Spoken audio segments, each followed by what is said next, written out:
Se nos hizo un poco tarde, pero ya estamos. Es que se demoró la reunión de seguridad porque estuvimos viendo lo de las inundaciones y el manejo de las presas, sobre todo de la presa Peñita en Chiapas, que si no se cuida el manejo de esa presa, afectan más las lluvias en Tabasco y también se afectaron estados como Quintana Roo, como Yucatán, el norte de Chiapas, con las lluvias, pero ya estamos atendiendo esto.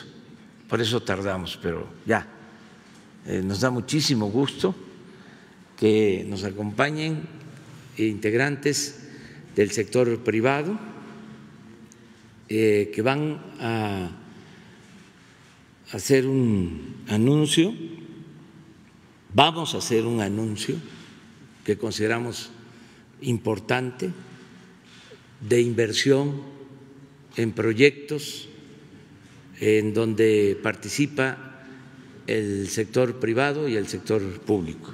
Sí, se pueden sentar, de favor. Muchas gracias por acompañarnos.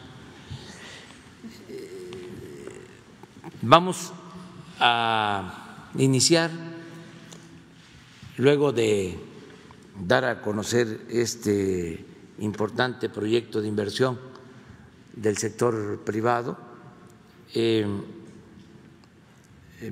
vamos a, antes de darlo a conocer, y sirve para que los que nos están viendo reserven su tiempo. Antes vamos a presentar el quién es quién en los precios de los energéticos, de los combustibles, que es algo que se hace todos los lunes y no queremos dejar de informar. Y luego vamos a presentar los videos sobre las obras, cómo vamos avanzando, como se hace también los lunes, y luego ya la presentación de este proyecto de inversión con el sector privado. Entonces, comenzamos con Ricardo Sheffield. Buenos días, señor presidente. Buenos días a todas y a todos ustedes. Quienes quieren el precio de los combustibles en las gasolinas, la gasolina regular la encontramos con el precio más alto y el margen más alto en una gasolinera móvil de Monterrey, Nuevo León, 19.99 por litro, un margen de 3 pesos 53 centavos, mientras que la más económica con un margen de 16 centavos y un precio al público de 17.50 por litro lo encontramos en Chihuahua de Carvel. También para la Premium es móvil el precio más alto con el margen más alto en San Pedro Garza García, Nuevo León, 20.99 por litro, un margen de 4 pesos 58 centavos. ¿Qué pasó con los de móvil? Ojalá nos apoyen a los consumidores. Estas últimas semanas han tenido los primeros lugares en margen y precio. Dinami tiene el más bajo en Saltillo, Coahuila, 17 pesos 23 centavos por litro, un margen de 15 centavos. Para el diésel móvil, 20 pesos con 42 centavos en Monterrey, Nuevo León, con un margen de 4 pesos 10 centavos, mientras que franquicia Pemex en Veracruz, 16 pesos con 3 centavos por litro, un margen de 16 centavos. Las tres marcas con el precio más bajo en esta semana que cerró, Total, Orsan y G500, y las más caras Redco, Arco y Chevron. Con corte el día 2 de octubre, el precio de la mezcla mexicana, $34.16. Ese mismo día, 19.33 el promedio del diésel, 19.35 el de la Premium y 18.90 el promedio de la gasolina regular. En verificaciones a través de la app de litro por litro recibimos 396 denuncias, fueron atendidas a través de 167 verificaciones. Hubo 2 gasolineras que no permitieron la colocación de sellos, una en Córdoba, Veracruz, avenida número 1, 2803, de combustibles fósiles del sureste, y una en León, Guanajuato, mis paisanos Panzas Verdes, en Servicio Chopa, Boulevard Vasco de Quiroga.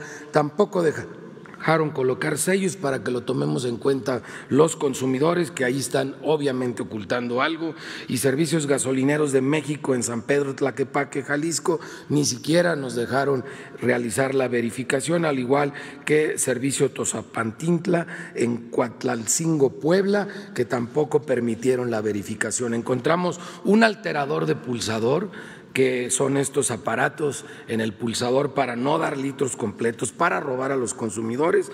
Nos sorprendió que ahora fue de una franquicia internacional de golf, y esta gasolinera está en Teotihuacán, Estado de México, donde inmovilizamos en total 12 bombas. Esto lo hicimos ya acompañados de la Fiscalía General de la República. Ahí ya la cadena de custodia inició con ellos mismos desde el primer momento. Agradecemos mucho a la Fiscalía su apoyo en estos casos. Igual en Coatlalcingo, Puebla, donde inmovilizamos 16 posiciones, también por alterador en el pulsador, y en Ecatepec, Estado de México, 12 bombas inmovilizadas también por no dar litros completos. También comentamos que de acuerdo a la app de litro por litro, la más barata, 16 pesos 19 centavos en móvil, es de San Mateo Atenco en el Estado de México, sin tomar en cuenta el margen, y la más cara, 21 pesos 3 centavos de franquicia Pemex en Talpa de Allende, Jalisco, otra vez esta gasolinera que le encanta dar carísimo. La más barata para Premium, franquicia Pemex, 16 pesos 67 centavos, Medellín de Bravo, Veracruz, y la más cara, 22.29, franquicia Shell en Álvaro Obregón, aquí en la Ciudad de México. Para el diésel, el más barato, 15.99, franquicia Pemex en Medellín de Bravo, Veracruz, y la más cara, 21.67 en Juan Escudero Guerrero, es de franquicia Pemex. En el gas LP, el precio más alto para tanque estacionario, 12 pesos 20 centavos en Venustiano Carranza, Ciudad de México, Glass Famazul, con un margen de 5 pesos 48 centavos, comparado con el más económico, un margen de 2 pesos 10 centavos en Ajalpan, Puebla, 8 pesos 41 centavos por litro, Central de Abastos, Tehuacán. En cilindros de gas, Regiogas Lerdo, el precio más alto, Canatlán, Durango, 21 pesos 90 centavos por litro, 6 pesos 86 centavos de margen, y Gas Providencia en San José Iturbide, Guanajuato, 15 pesos 41 centavos por litro, 2 pesos 81 centavos de margen, una ligera baja en los precios promedio esta semana. En el gas LP, 52 verificaciones, una no se dejó verificar en Acolman, Estado de México, Energía del Centro, Energía Ecológica, que lo estaremos visitando en compañía de la Guardia Nacional y de la Fiscalía General de la República. Encontramos un 3% de cilindros en mal estado. En general, todas las verificaciones en el tema de gas LP salieron bien. Muchas gracias. Vamos a ver los videos.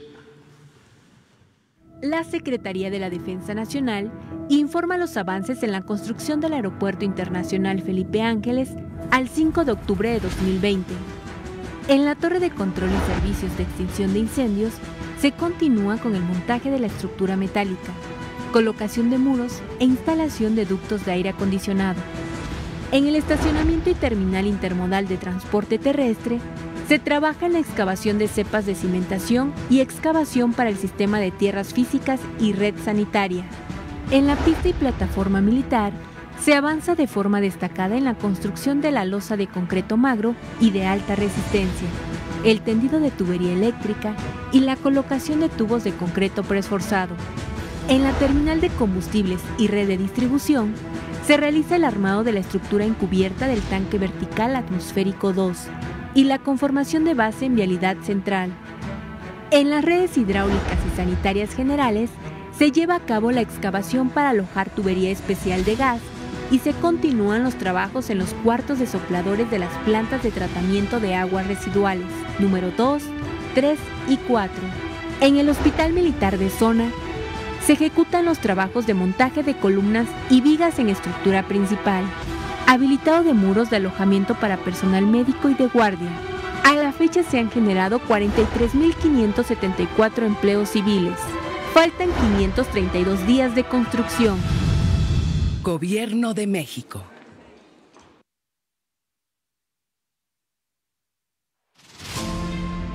Es 2 de octubre, ha llovido mucho, la plataforma se ha comportado perfecto tal como se diseñó y seguimos trabajando. El reporte de Dos Bocas. Esta semana se reporta la conclusión de la cimentación en pilas de la planta productora de hidrógeno, con lo que se contabiliza las cimentaciones profundas de 8 plantas de proceso, incluyendo las unidades de planta tratadora y recuperadora de gases, isomerizadora de pentanos y hexanos, isomerizadora de butanos, alquilación, recuperadora de azufre, destilación combinada y coquización retardada, todas estas correspondientes a los paquetes 1, 3 y 4. Continúa el colado en la última etapa del Rack 300 en la planta combinada y la construcción de columnas de la mesa de tambores en la planta coquizadora se elevan visiblemente de la plataforma. En los paquetes 2 y 3 continúan los trabajos de pilotaje con un avance del 55% y 63% respectivamente, para un total de 5.995 pilas ejecutadas que pronto estarán listas para soportar racks de tuberías y plantas de proceso. Con 10.658 metros cúbicos de vaciado de concreto, la compañía Techint ha concluido la construcción de 621 pilas de la planta de aguas amargas y tratadora de aminas del paquete 4A. En el área de almacenamiento correspondiente al paquete 5, se tiene concluida la construcción de las cimentaciones profundas de 35 tanques verticales con inclusiones y 21 esferas de almacenamiento en pilas, de los cuales 11 tanques están en proceso de excavación, 8 en proceso de cama de reparto, 3 anillos de cimentación concluidos y 5 en procesos de cimentación. Estos trabajos se efectúan en forma continua pese a las condiciones climatológicas presentadas en el sitio esta semana. Continúa el corte, rolado, bordeado, biselado y acondicionado de placas para la construcción de 90 tanques verticales y esféricos en talleres de diferentes estados de nuestro país. Derivado de las fuertes lluvias y precipitaciones en la zona, se reporta que la plataforma construida se comportó con eficacia y los niveles de escurrimiento y drenaje diseñados se probaron con un resultado de alta eficiencia. Respecto al paquete 6, se realiza el desimbrado y detallado de la losa del techo y se continúa con la colocación de muro de mampostería en el edificio de seguridad, armado para vaciado de concreto en columnas de cimentación del cuarto de control, instalación de alumbrado en estacionamiento y montado de estructura metálica del edificio de mantenimiento satelital. En materia de sustentabilidad, continúa el desarrollo de 40.250 especímenes de ornato y forestales en el vivero.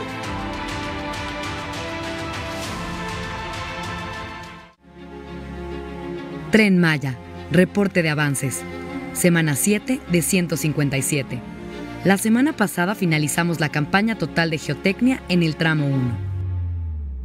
En el tramo 2, la producción acumulada de durmientes ascendió a 46.920. Concluimos la plataforma de acopio de materiales en Pomuch. Y continuamos con el desmonte en los subtramos. En el tramo 4, seguimos en proceso con los estudios iniciales de topografía, geología, geofísica y geotecnia.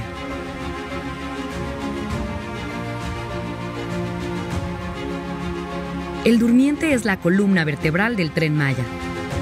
Este material es lo que sostiene los rieles por los cuales pasará el tren y también permite la distancia correcta entre los rieles. Está conformado por material pétreo que se convierte en concreto. Después, se vibrocompacta con un molde para darle las dimensiones necesarias. Ya compactado, es trasladado a una zona de espera donde adquiere la dureza requerida. Finalmente, en el procedimiento de postensado, el durmiente obtiene las resistencias de carga para su instalación en la vía. Así, los durmientes quedan listos para ser enviados a los puntos de instalación en el tramo ferroviario. Hasta ahora, los durmientes del Tren Maya son fabricados en Tlaxcala. Nuestro proceso cumple con los más altos estándares de calidad a nivel mundial. La fabricación de durmientes genera 600 empleos directos y más de 1,000 indirectos año con año. El Tren Maya avanza.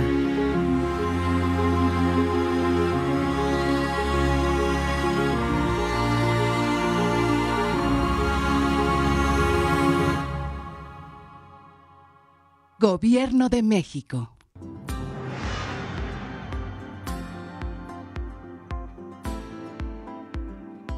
Se cuenta ya en sitio con la totalidad del equipo y herramienta que se utilizarán en el mantenimiento menor y mayor de los trenes. Tramo 1, 36 kilómetros. Avance a la fecha 98.2%. Obras inducidas. Se realizó el vaciado de concreto en las 4 pilas para la cimentación de la torre de remate, que permitirá el desvío de la línea de alta tensión. Terracerías 2. Se continúa con la construcción de traves de apoyo para la losa que recibirá las vías. Terracerías 3.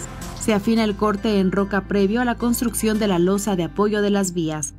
Se avanza en los cuartos técnicos AT1 y ET2. Estos locales alojarán el equipo electromecánico y de comunicación para la operación del sistema. Vía, catenaria y obra electromecánica. Se cuenta con 27 kilómetros de doble vía y 23 kilómetros de catenaria instalada. Se avanza en el tendido de catenaria en el tramo del kilómetro 23 al 25. Paso inferior vehicular La Venta.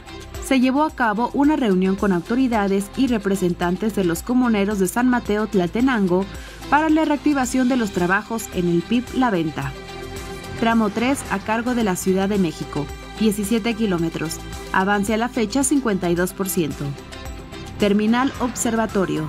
Se trabaja en la perforación de pilas secantes para la cimentación de la Terminal Observatorio y que a la vez servirán como muros para el paso a desnivel de minas de arena. Estructuras metálicas.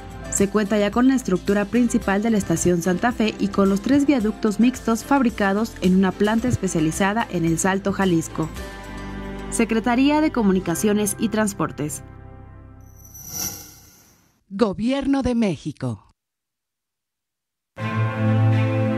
La plataforma logística del corredor interoceánico como parte del programa Istmo de Tehuantepec es uno de los proyectos de logística de mayor relevancia en el mundo, el cual aprovecha la privilegiada posición geográfica de México para abrir al mundo una nueva puerta comercial entre el Océano Pacífico y el Océano Atlántico. Consiste en ampliar y adecuar con tecnología de punta los puertos de Coatzacoalcos en Veracruz y Salina Cruz en Oaxaca, así como renovar y optimizar la red ferroviaria del Istmo de Tehuantepec que conecta a ambos puertos. El corredor impulsará el comercio intercontinental, el fortalecimiento del sector productivo y generará un crecimiento notable en el desarrollo de la región y del país. Con estas obras continuamos generando empleos directos e indirectos. Nuestra meta son 7,300 y al cierre de agosto sumamos casi 3,000, impactando a más familias mexicanas a lo largo del Istmo de Tehuantepec. Las obras en los puertos están enfocadas en aumentar la capacidad de manejo de contenedores, asegurar la recepción de buques de alto calado y optimizar la seguridad para posicionarse dentro de los más altos estándares mundiales. En Salina Cruz, transformaremos el puerto con la construcción del Rompeolas Oeste, el más grande de América Latina, que contará con una longitud de 1.6 kilómetros y requerirá 9 millones de toneladas de piedra. Al día de hoy, el patio de acopio ya se encuentra listo. Se llevará a cabo la construcción de terminales de contenedores en ambos puertos, incrementando la capacidad de manejo y expandiendo la suficiencia y autonomía de los mismos. El avance promedio de estas obras es del 80.7%. La modernización de la vía férrea optimizará los tiempos de transporte y conectará con los 10 parques industriales que se desarrollarán en el Istmo de Tehuantepec y con el sistema ferroviario del país, integrando a las comunidades de la región. El avance promedio en los 5 tramos es de 13%. El proyecto, iniciado en 2019, cuenta con una alta responsabilidad ambiental, contribuye a la disminución de la huella de carbono en la cadena de suministro y asegura la conservación de la biodiversidad de la zona. El corredor interoceánico es una inversión que genera bienestar y desarrollo para todos los mexicanos y ofrece una alternativa a las necesidades comerciales del mundo. Gobierno de México. Bueno, pues ahora sí se va a hacer un anuncio muy importante porque va a significar el que haya más inversión para proyectos de infraestructura en el país, proyectos también del sector energético. todo lo que tiene que ver con comunicaciones. Estamos trabajando de manera conjunta el sector público, el sector social y el sector privado, los tres motores que se requieren para reactivar la economía. Es muy importante que sepamos todos que no podríamos solos, no podría el sector público solo reactivar la economía como se necesita. Desde luego, ha sido muy importante lo que se ha hecho enfrentando las dos crisis, la crisis sanitaria y la crisis económica, el que se haya tomado la decisión de apoyar las actividades productivas de los de más abajo, muy contrario de lo que se hacía anteriormente. Frente a una crisis se rescataba a las grandes corporaciones.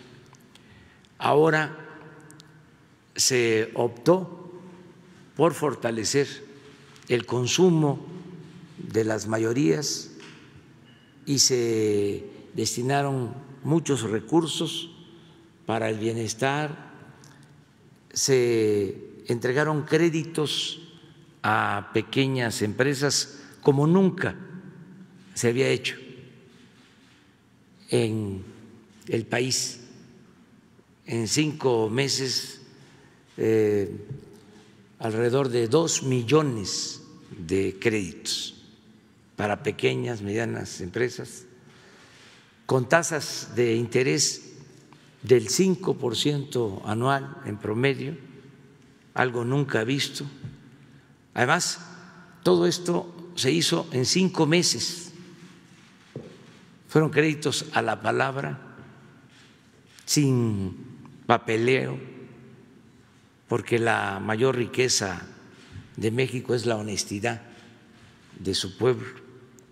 Entonces, esto ha ayudado mucho a que se enfrente la crisis económica y se complementó con el apoyo de nuestros paisanos, porque no dejaron de enviar recursos a sus familiares en México. Nuestros paisanos que por necesidad se han tenido que ir a buscarse la vida a Estados Unidos, ahora en estos tiempos difíciles nos han apoyado como nunca, ahora que más los necesitábamos. Los expertos decían que con la crisis se iban a caer las remesas y fue lo contrario. Se han incrementado las remesas en 10% con relación al año pasado. Y este año, sin duda, y ese es mi pronóstico, van a ser remesas récord, porque vamos a llegar a los 40,000 millones de dólares. Ya eso que envían nuestros paisanos a sus familiares es la principal fuente de ingresos que tiene nuestro país.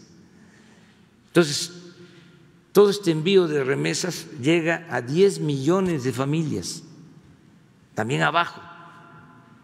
Por eso, a pesar de la crisis, de las tiendas departamentales, Chedraui, Soriana, Oxxo, Walmart, en vez de vender menos, aumentaron sus ventas. Esto significa que la gente no ha dejado de tener para consumir lo básico. También nos ayudó mucho que el sector menos afectado por la crisis fue el primario. Se nos cayó el sector terciario, que tiene que ver con servicios, el secundario, que tiene que ver con industrias, pero el sector agropecuario se mantuvo, es decir, no tuvimos problemas en la producción de alimentos. Entonces, todo esto nos ha ayudado a enfrentar esta crisis sanitaria, esta crisis económica, y también es muy satisfactorio poder informarle al pueblo de México que ya estamos recuperando los empleos perdidos. Desde agosto empezamos a recuperar empleos. En agosto se recuperaron más de 90,000, en el mes de septiembre cerca de 120,000. Ya llevamos en 2 meses más de 200,000 empleos recuperados. Perdimos cerca de 1 millón de empleos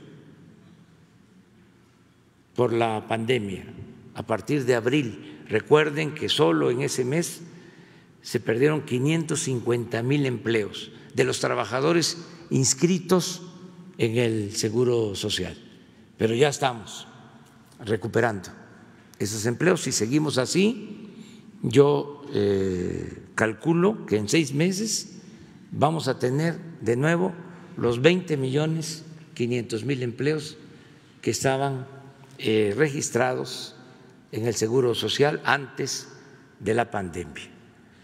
Y ahora, para reforzar todo este plan, vamos a suscribir un convenio con el sector privado nacional, que va a significar también inversión, empleos, bienestar.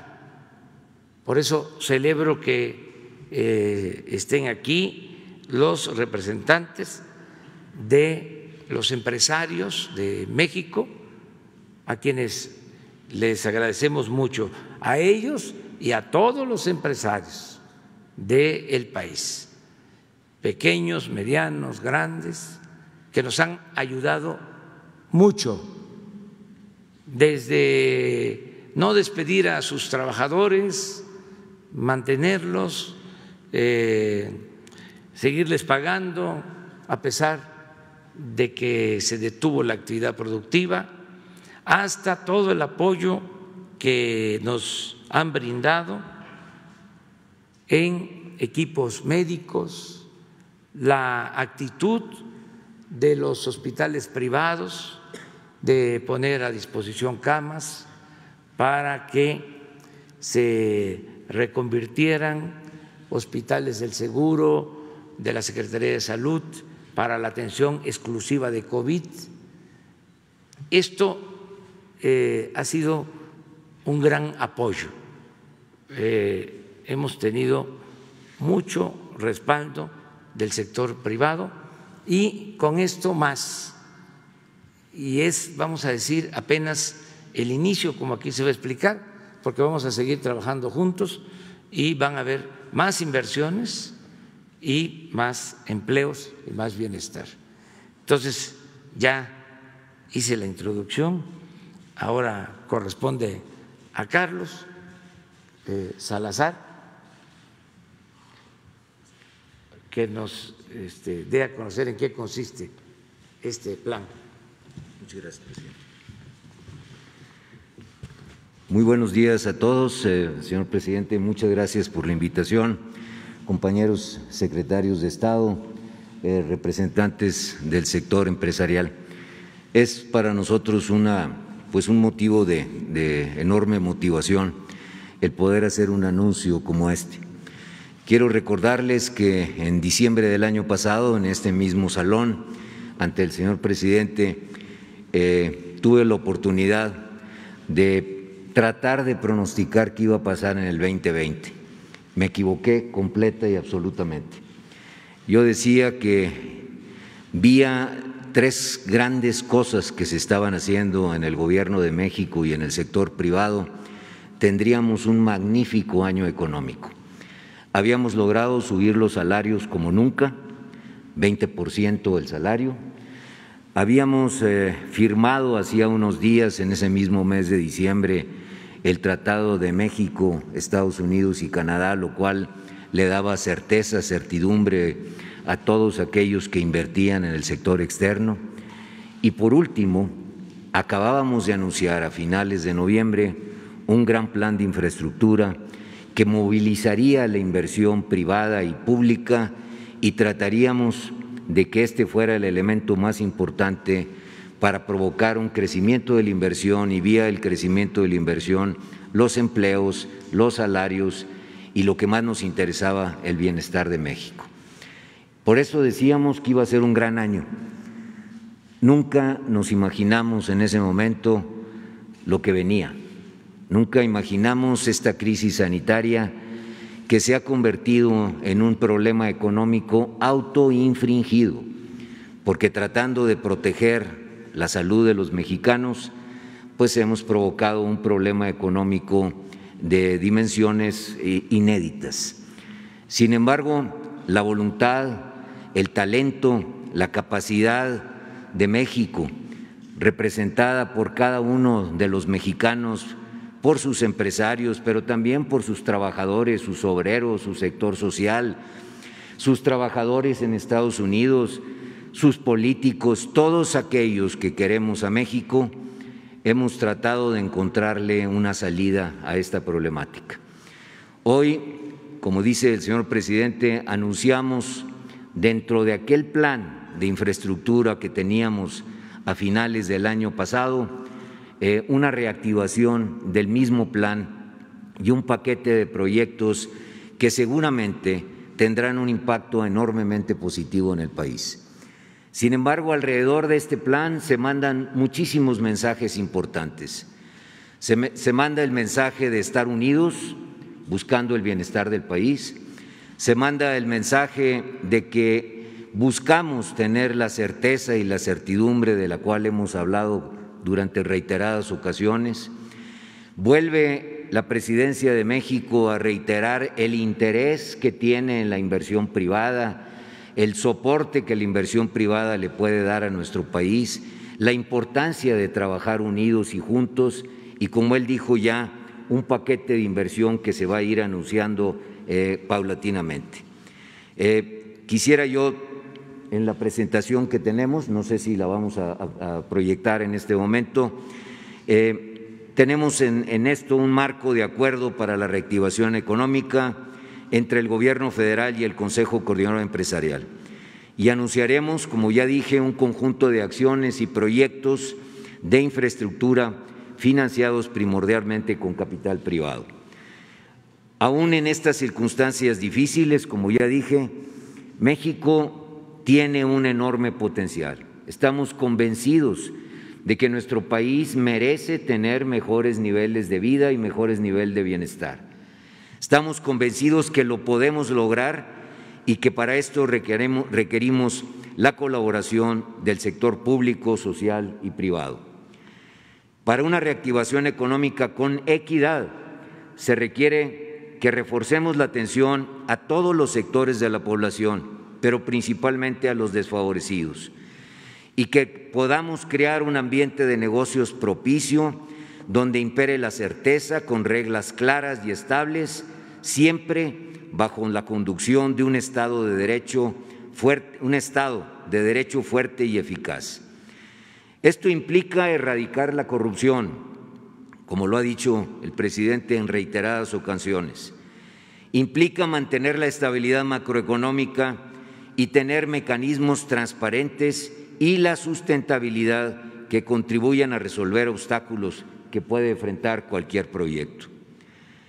Con base en el acuerdo que ya habíamos firmado también hace más de un año entre el Gobierno federal y el Consejo Coordinador Empresarial y todos los organismos que lo acompañan, las 12 organizaciones empresariales, buscamos comprometernos a promover una serie de acciones y buscar financiar proyectos de infraestructura pública en donde la aportación privada deberá ser al menos del 50% del costo total del proyecto.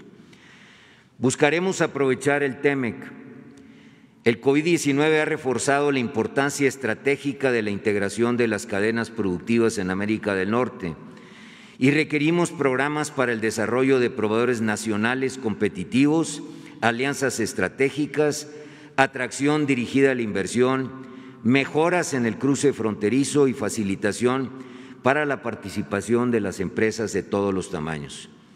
Adicionalmente, la baja participación de las exportaciones de México en la costa este de los Estados Unidos representa una oportunidad significativa de crecimiento, en especial para el sur-sureste del país, con el apoyo de estos nuevos medios de comunicación terrestre y marítimo que se anunciaron hace ya más de un año y que hoy el presidente nos da el estatus que tienen cada uno de estos proyectos.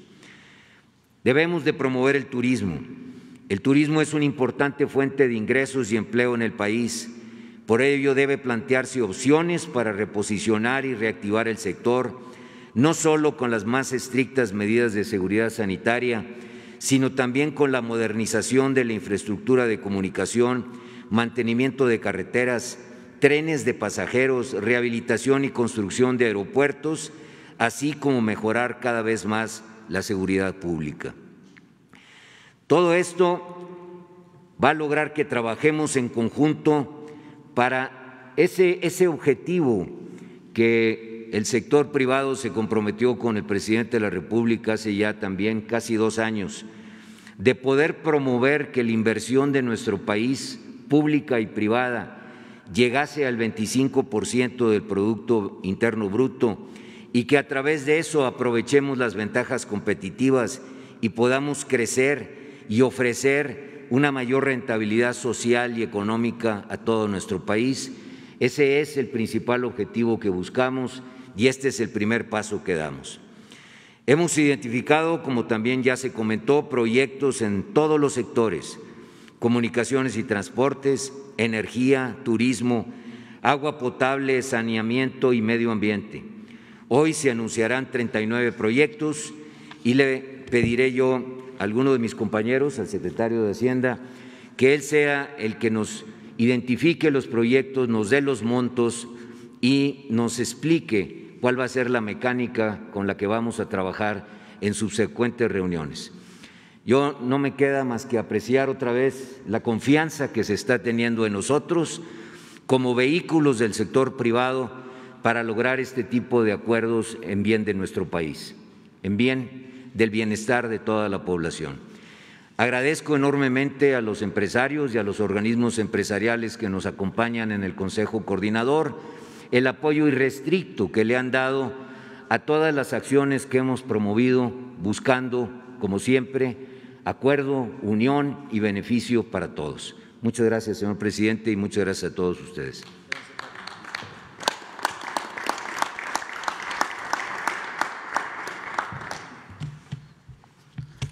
Permiso, presidente. Efectivamente, como señaló el presidente, hoy vamos a firmar este convenio de colaboración entre el sector privado y el sector público, pero no queríamos que fuera solamente un mecanismo a través del cual manifestáramos buenas intenciones, sino queríamos de manera muy explícita hacer el anuncio con proyectos muy específicos. Hemos acordado un proceso a través del cual se están identificando primero los proyectos potenciales, pasan después a una etapa de análisis, la formulación ya específica de los proyectos, la aprobación y la ejecución de los proyectos. Y justo para ilustrar esto, queremos iniciar con las últimas 2 fases de proyectos que serían parte del anuncio de hoy. Hay alrededor de 7 proyectos que están ya en ejecución por 38,000 millones de pesos.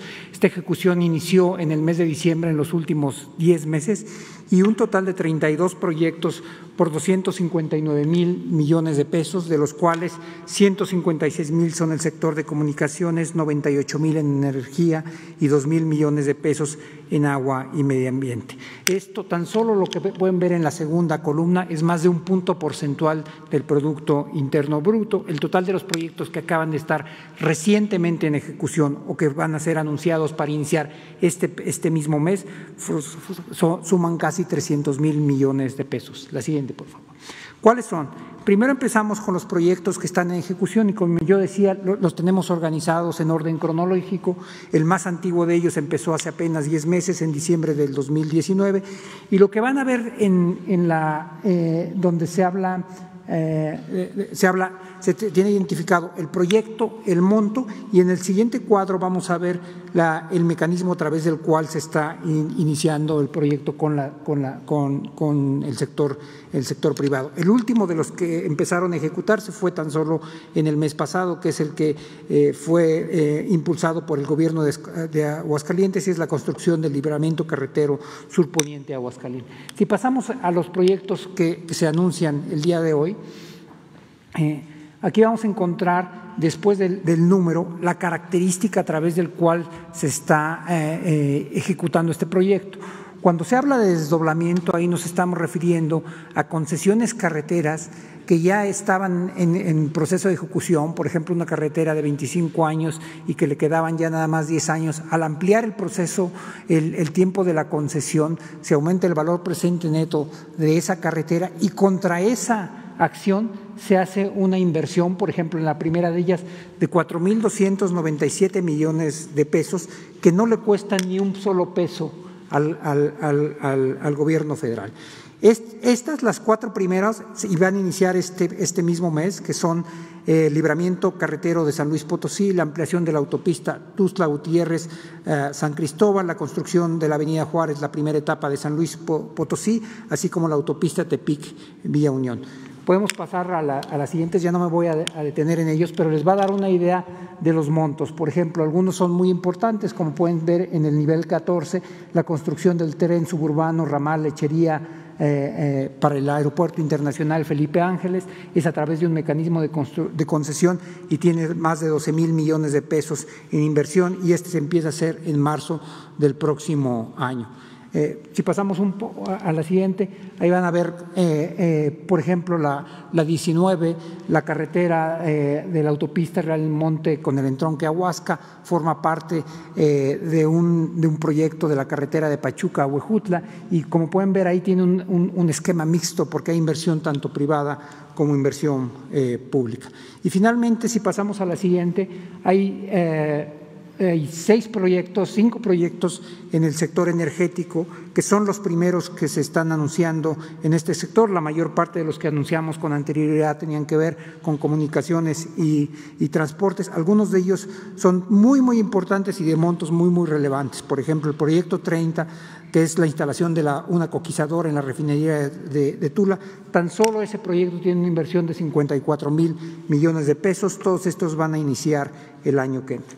¿Qué es hacia dónde nos vamos a dirigir? Como señaló el presidente, estos son los que estamos anunciando. Vieron algunos que estaban en ejecución, pero tenemos otros paquetes de proyectos que están en las etapas anteriores, los que están bajo análisis, los potenciales que se han identificando, y en la medida en que se vayan madurando vamos a ir haciendo anuncios posteriores. Una parte muy importante, como lo pueden ver aquí en el segundo punto, es que estamos trabajando de manera muy coordinada con el equipo de energía, en particular con la secretaria Rocío Nales, para identificar cuáles son los proyectos de energía. Estamos convencidos que en los paquetes que se anunciarán con posterioridad, la inversión en el sector de energía va a ser más importante.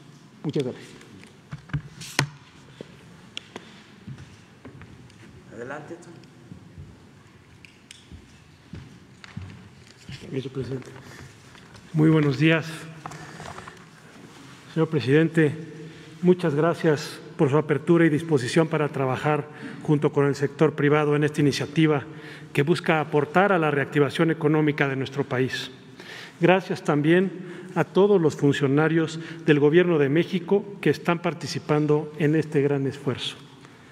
El 26 de noviembre del año pasado estuvimos aquí reunidos para presentar un primer paquete de proyectos de infraestructura con la finalidad de promover la inversión, crecimiento y el empleo. Nadie imaginó, como comentó Carlos Salazar, que 3 meses después estaríamos enfrentando uno de los momentos más complejos de nuestra historia reciente, con una crisis sanitaria y económica de grandes dimensiones, y además esta crisis impidió que se pudiera avanzar en los proyectos como se planteó en aquel momento.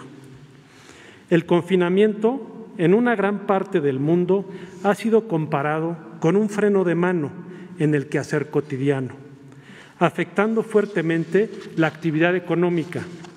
Además de la tragedia humana que vivimos quienes hemos perdido a seres cercanos y muy queridos, como mexicanos debemos enfrentar la situación con nuestros mejores recursos disponibles y con la suma de esfuerzos y acciones. Las circunstancias que enfrenta México ameritan una respuesta de dimensiones proporcionales al daño que hemos resentido en el consumo, la inversión, las exportaciones y, por lo tanto, en el empleo y el desarrollo en general de nuestro país. Es así que la inversión en infraestructura se convierte en uno de los vehículos de mayor importancia para la economía, por la generación de empleos que proporciona en el corto plazo y el impulso al crecimiento en el mediano y largo plazos. El acceso a energía y vías de comunicación es fundamental cuando un empresario o empresaria deciden hacer una nueva inversión. Es por esto que, aunque no estemos todos directamente relacionados con la infraestructura, sí dependemos de esta para garantizar el éxito de nuestros emprendimientos y para mejorar también la calidad de vida de los mexicanos. Este día, unidos por el progreso de México y el bienestar de todos, se marca un punto de inflexión con una dinámica de colaboración nacional para una recuperación sostenida de actividad económica que origine empleos, más y mejor desarrollo y, por ende, una mayor recaudación fiscal necesaria para ampliar los servicios públicos del país. Reconocemos la disposición de su Gobierno, señor presidente, para mantener la interlocución, la apertura al diálogo y el intercambio de ideas con el sector privado. Para asegurar las inversiones que requiere el país, es necesario garantizar el Estado de Derecho, dar certeza a las inversiones nacionales y extranjeras a través de reglas claras y estables y con acuerdos entre el Gobierno y el sector privado como el que se anuncia hoy. Hoy damos muestra de confianza mutua y acciones decididas que nos permiten trabajar unidos para superar esta crisis y aprovechar el increíble potencial que tiene nuestro país. Solo así lograremos fortalecer a los mexicanos de forma equitativa y sostenida el bienestar y la esperanza en el porvenir al que aspiramos. Pero repito, esto no es posible si no lo hacemos hoy todos al unísono por un solo México. Muchas gracias. Gracias.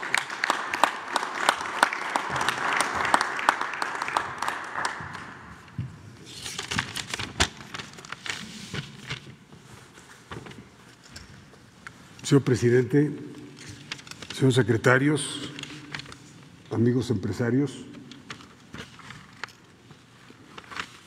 quiero, antes de nada, felicitar a la Secretaría de Hacienda, aquí a Arturo y a Jorge Nuño, a los empresarios que han hecho una labor extraordinaria en la compilación de todos estos proyectos y la colaboración de los secretarios de la Secretaría de Comunicaciones y Transportes y de Rocío Nale en Energía. De veras, muchas gracias. Muchas gracias por el apoyo también a Paco Cervantes y a Luis, a todos los que están aquí. Pues después de todos los mensajes tan importantes de hoy, me gustaría destacar algunos puntos que considero relevantes. Un contexto excepcional como el que estamos viviendo requiere medidas excepcionales. El anuncio de hoy es una muestra, como aquí lo han dicho varios, de que trabajando juntos, siendo proactivos, dando certidumbre y con foco a cero barreras a la inversión privada, podemos crecer superando cualquier pronóstico.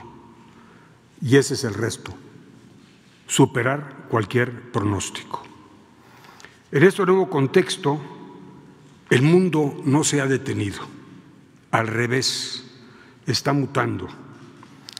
La globalización está mutando hacia una regionalización. Esto supone una gran oportunidad para que México fortalezca sus pequeñas y medianas empresas, así como para impulsar nuestro mercado interno. Todos los países lo están haciendo y por ello debemos motivar a que todos los proyectos que presentemos contraten empresas mexicanas. Dado que el consumo privado se va a recuperar lentamente, la inversión que estimula el mercado interno, así como necesitamos una vacuna para el coronavirus, la mejor vacuna que tenemos los mexicanos para luchar contra la parálisis económica es la inversión privada. Por esto mismo, lo que México y los mexicanos no resolvamos, nadie lo hará por nosotros. Como ya comenté en alguna ocasión, la inversión privada es la esperanza para salir de la crisis, porque representa el 87% del total de la inversión del país. La inversión privada nacional es vital para el crecimiento y para el bienestar. Sin más, confío y deseo, señor presidente, que replicaremos más anuncios como el de hoy, incluyendo todos aquellos sectores claves para el crecimiento: el sector agrícola, ganadero, la industria, el comercio, todos, porque poniendo cero barreras a la inversión estaremos dando prioridad al bienestar. Y termino subrayando: nadie hará por México lo que los mexicanos no hagamos por nosotros mismos.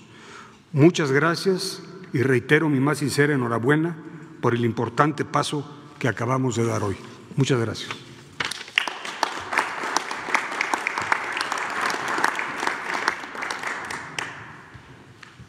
Bueno, pues este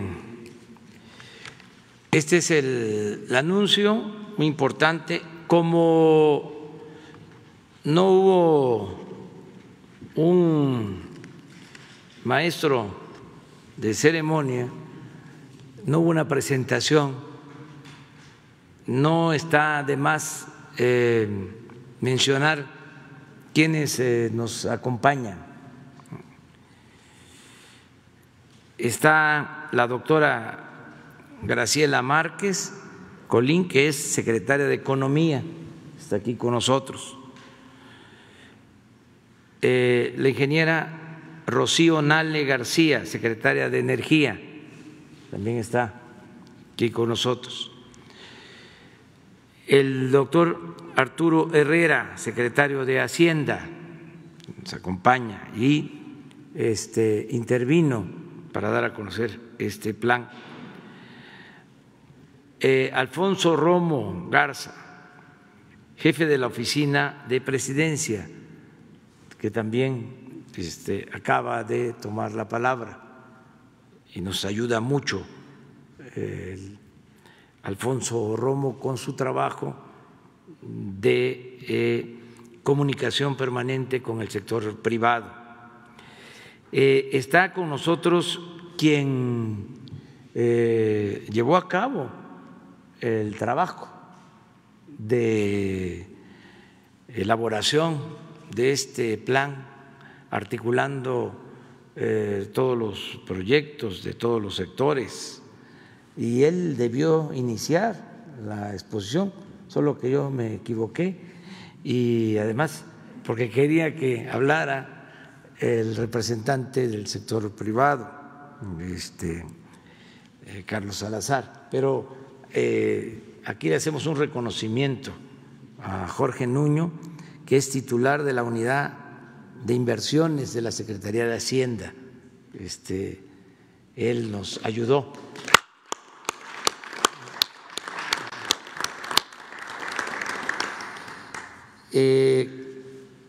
Pues nos da mucho gusto que nos acompañen empresarios como Carlos Slim Domit, que está con nosotros,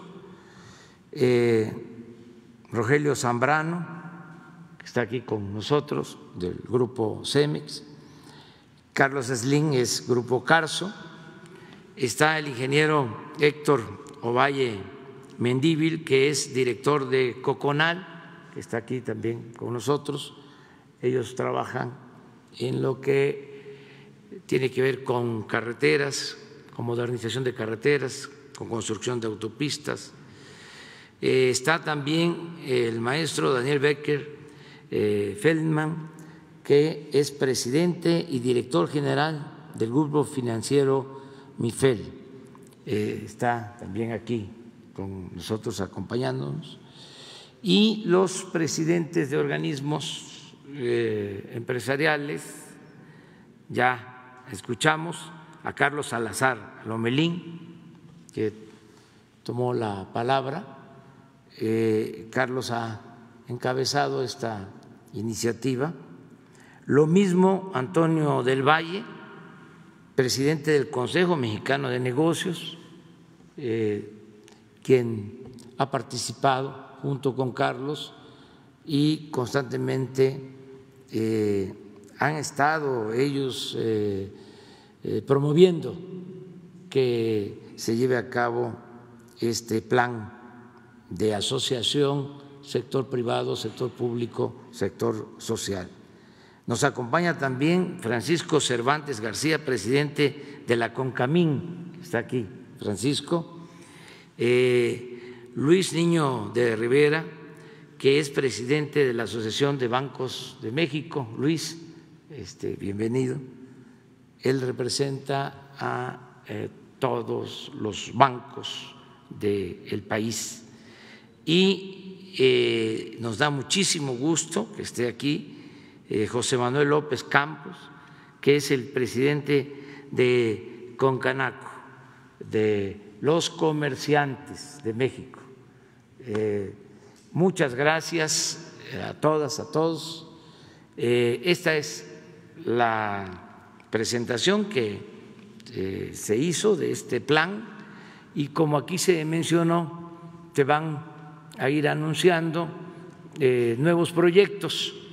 Ya se echó a andar este mecanismo que va a fortalecer el propósito de reactivar nuestra economía en estas circunstancias difíciles y con este mismo método pues se van a ir incorporando nuevos proyectos y así vamos a trabajar hacia el mediano y el largo plazo.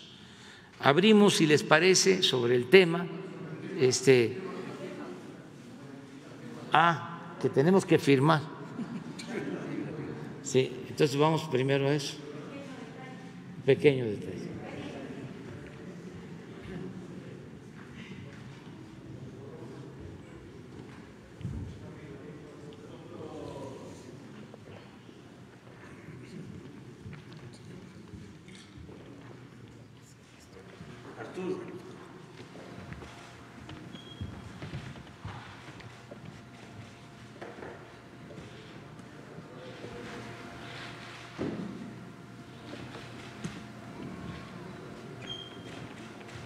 Alfonso.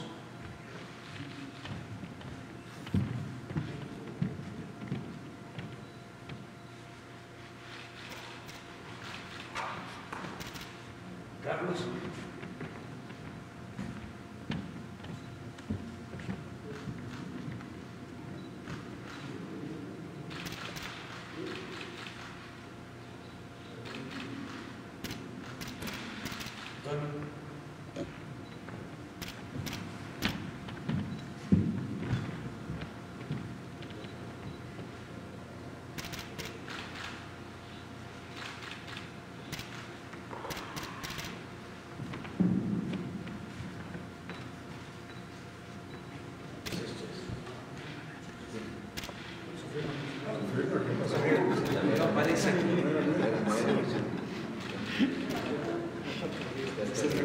Claro, sí. Doble mejor. Reiterado. Se acerca.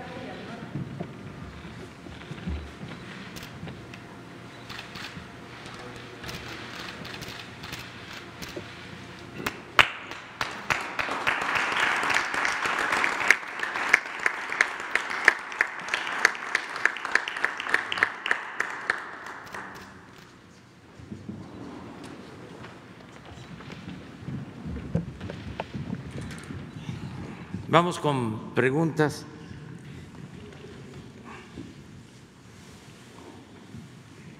Sara. Gracias, presidente. Buenos días. Sara Pablo, de Grupo Fórmula. Preguntarles cuál es decían que la meta final es lograr una inversión de 25% del PIB. Suena bastante ambicioso. ¿Cómo en qué tiempo se podría lograr esto? Ya decían que hoy este paquete representa el 1%. Y también este paquete, ¿cuántos empleos podría generar? ¿Cómo se le podría dar la vuelta? Decía la otra vez Carlos Salazar que se busca darle la vuelta a la economía. ¿Cómo se le podría dar la vuelta? ¿Qué tanto podría crecer la economía con este primer paquete? Pues ahora sí vamos a darle a Jorge la palabra para que él conteste sobre el futuro. Está fácil. Gracias. Respondiendo concreto a la pregunta, estimamos que con este primer paquete se van a generar entre unos 185,000 y 190,000 empleos. Y sí representa apenas un poco más de 1% del Producto Interno Bruto, y conforme los proyectos pasen de oportunidades a proyectos ejecutables se van a ir anunciando y poco a poco van a ir acumulando los puntos que se necesitan para llegar al 25%. La inversión total es 22% del PIB. La inversión total es 22% del PIB. ¿Y cuánto tiempo se podría llegar? ¿Un año, no sé, 2 años? Estimamos ahorita, todo este paquete de proyectos tendrá que estar iniciado en ejecución a más tardar en 2021. Con los paquetes subsecuentes, pues estaríamos logrando alcanzar la meta a finales de 2021 o primer trimestre del 22, ya estaríamos alcanzando esa meta. ¿La del 25%? Yo creo que sí. Gracias. Y no sé si pudiera también preguntarle al secretario de Hacienda sobre el tema de los fideicomisos. ¿Cuánto realmente sería lo que se podría obtener? Y ha habido mucha polémica. Ya decía el presidente la otra vez que van a seguir entregándose apoyos a los artistas, a los creadores científicos. ¿Cómo sería el mecanismo para que no se queden justamente sin este tipo de apoyos? Bueno, es el mecanismo tradicional. De hecho, la mayor parte de los recursos se pagan directamente a través del presupuesto. En realidad, el fideicomiso es la excepción. El fideicomiso es un mecanismo a través de los cuales los recursos salen de la tesorería, van a dar un fideicomiso y del fideicomiso se paga. Para hacer referencia al ejemplo que tú acabas de señalar, hay una analogía muy clara. Por ejemplo, hay un sistema nacional de investigadores para los académicos que se dedican a la investigación, y es un sobresueldo para ellos, y hay un sistema nacional de creadores. El sistema nacional de investigadores se paga directamente desde la tesorería a la cuenta del investigador. El sistema nacional de creadores pasa a través del FONCA. Entonces, en realidad lo que va a hacer es que la transferencia sea mucho más rápida, mucho más transparente. Los fideicomisos pueden tener una razón de ser. Los fideicomisos técnicamente son un ente, un vehículo que tiene personalidad jurídica y patrimonio propio. Para la mayor parte de estas transferencias no se necesita hacer. Entonces, los recursos que se obtengan de la eliminación de esos fideicomisos van a ser aplicados para su mismo fin en todo caso.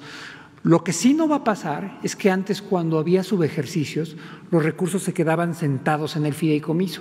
Y de hecho, los recursos que están sentados en un fideicomiso no benefician a nadie, ni a los artistas, ni a los deportistas, ni a los creadores, etcétera. Lo que estamos buscando a través de este mecanismo es hacer un ejercicio ágil de esos. Queremos que en circunstancias como estas, cuando más se necesitan estos recursos, es que tenemos que ser muy rápidos y muy operativos para poderlos aplicar. ¿Y cuánto representan estos fideicomisos? Bueno, lo que ya ahora hemos logrado hacer, había dos tipos de fideicomisos, los que estaban por ley, que fueron motivos de la discusión que se está dando en el Congreso, y los que no están por ley. Los que estaban por ley representan los que no estaban por ley, alrededor de 60,000 millones de pesos que ya llevamos y estamos ejecutando en el presupuesto. Puede ser una cantidad más o menos similar de los que están por ley. Gracias. Gracias, presidente. Y si me permite, finalmente le quiero preguntar sobre el tema de la caravana, si lo analizaron hoy en la reunión del gabinete, si viene esta caravana, porque decían que ya algunos habían sido deportados desde Guatemala. ¿Qué informes tiene usted? Gracias.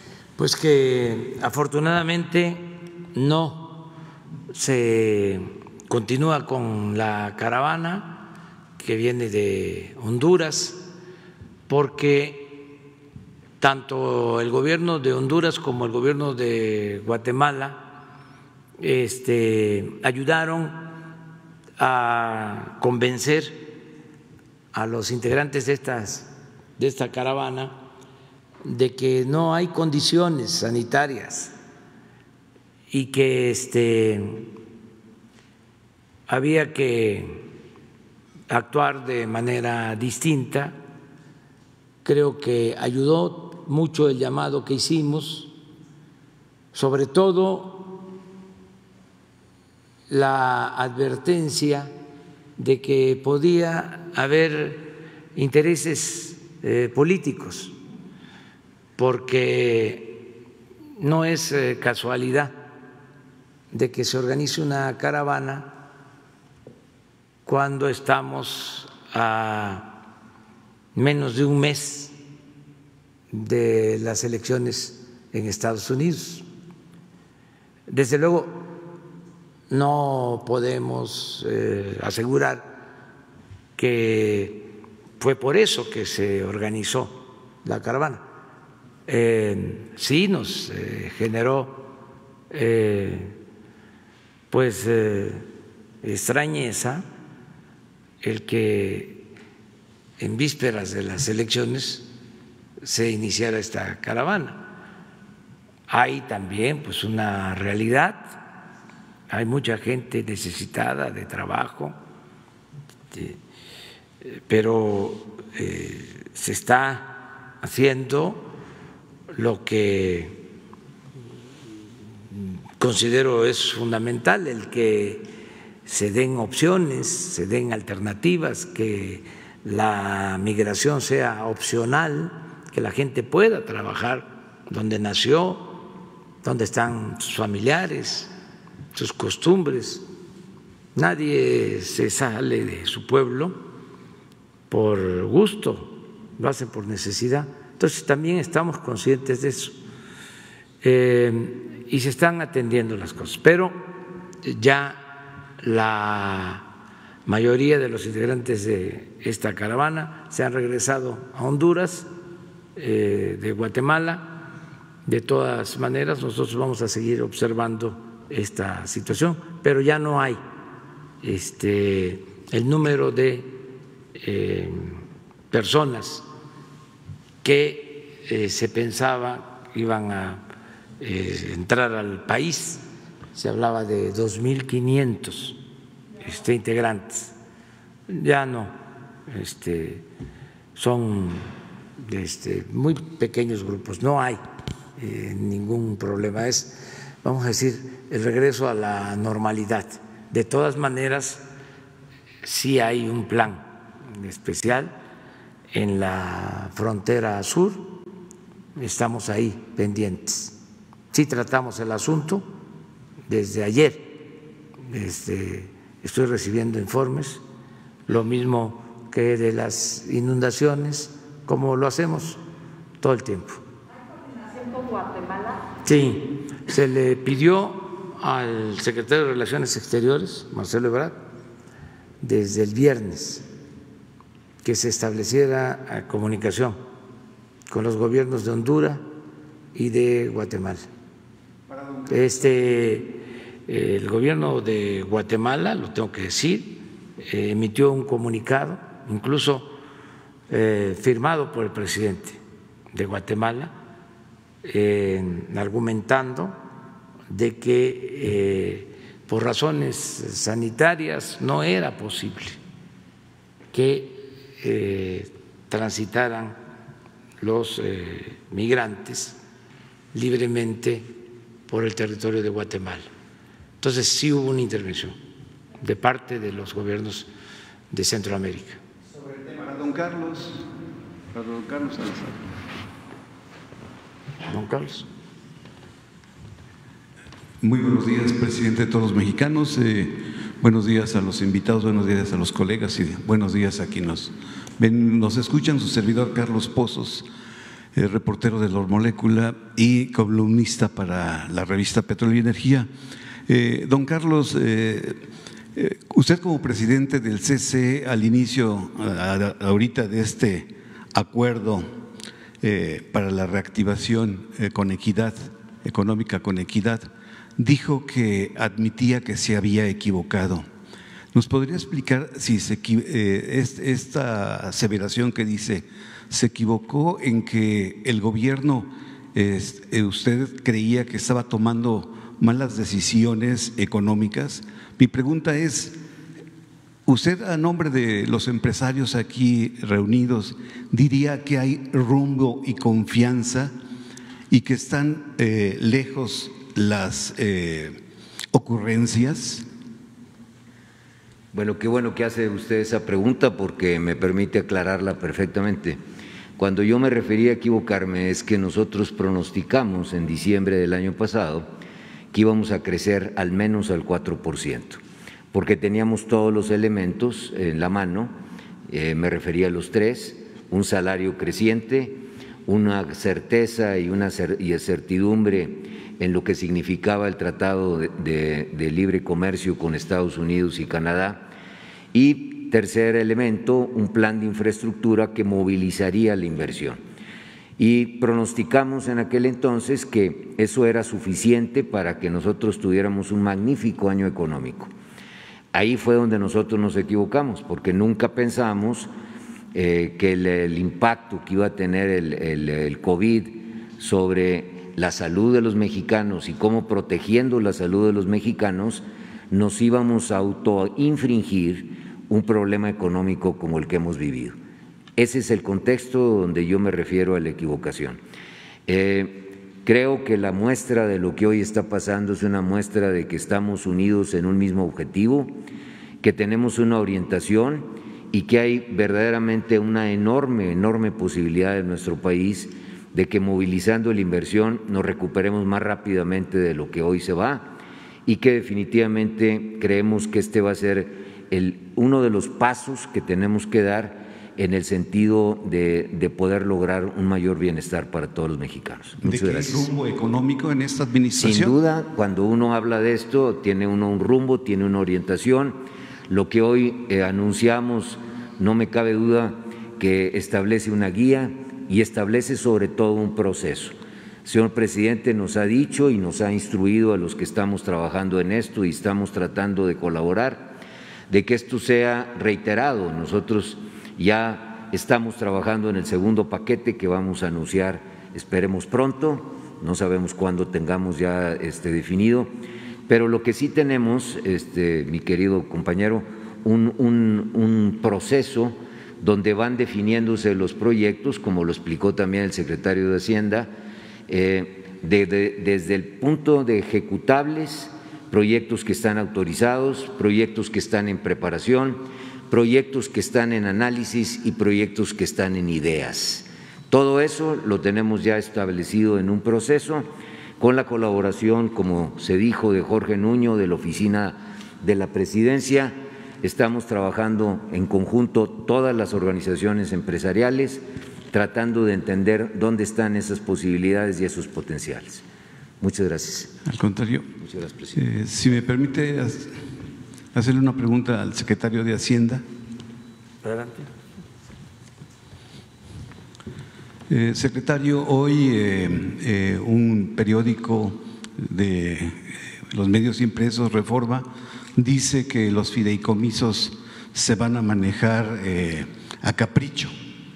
¿Nos podría explicar si estos fideicomisos que mañana se votan van a manejarse a capricho por parte del gobierno federal? No, en realidad es muy sencillo. Tanto si es a través de los presupuestos como si es a través del mecanismo de los fideicomisos, hay un mecanismo específico para la decisión y la operación de los recursos. Si es a través de los fideicomisos, hay un comité técnico. Si es a través del presupuesto, tiene que haber reglas de operación, las cuales son publicadas en el Diario Oficial de la Federación. Así es que no hay ningún tema de discrecionalidad. De hecho, hay muy poquito más de discrecionalidad a través de los fideicomisos, porque hay un comité donde los miembros deciden el destino. A través del presupuesto las reglas son específicas. Y finalmente, presidente, si me permite una pregunta para usted. Presidente de todos los mexicanos, ¿en qué se basa su gobernanza y su popularidad?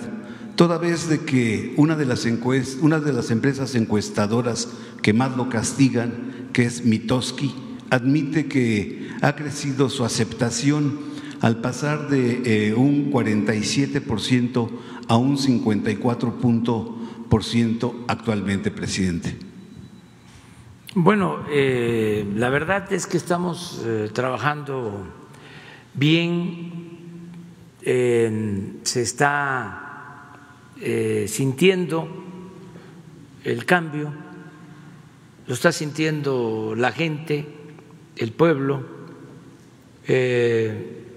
porque como nunca se está ayudando a la gente más necesitada, a los pobres. Yo he hablado de un propósito de que el 70% de los mexicanos reciba cuando menos un beneficio del gobierno, 70%. En la pirámide poblacional, ese 70% está de abajo de la pirámide, los más pobres hacia arriba, llega hasta la clase media, baja o clase media media, el 70%. Y el 30% restante también se va a beneficiar de manera directa el 70%, que le va a llegar una beca para que estudie uno de los hijos, o tiene una pensión de adulto mayor, o recibe un crédito,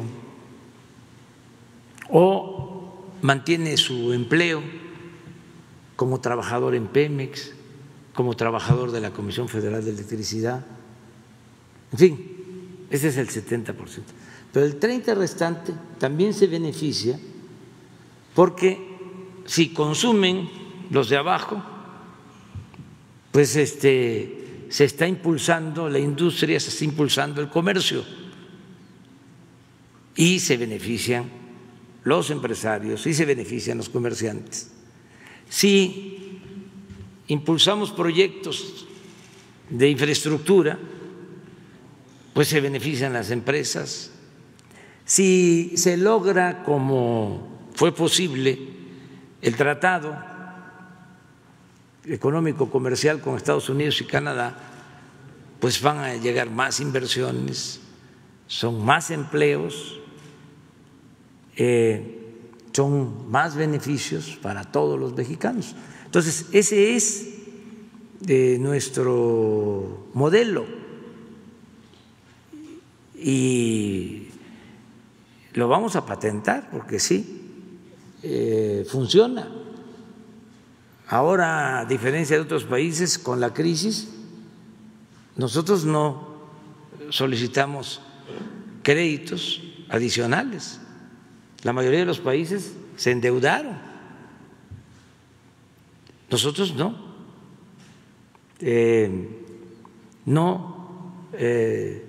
Seguimos la misma receta de siempre. No aumentamos impuestos. No hay gasolinazos. Y eso, pues la gente lo ve bien. Hoy aparece una encuesta en el periódico El Financiero, ya que das la oportunidad, porque Mitofsky nos da menos. Vamos a ver lo que dice El Financiero hoy, a ver si ponen la encuesta. Vamos a aprovechar porque tenemos que animar a los de Frena a que le echen ganas, porque todavía les falta. Ahora van a ver cómo estamos.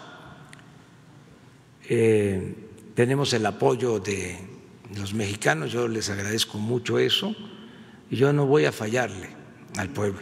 Y va el cambio, la transformación.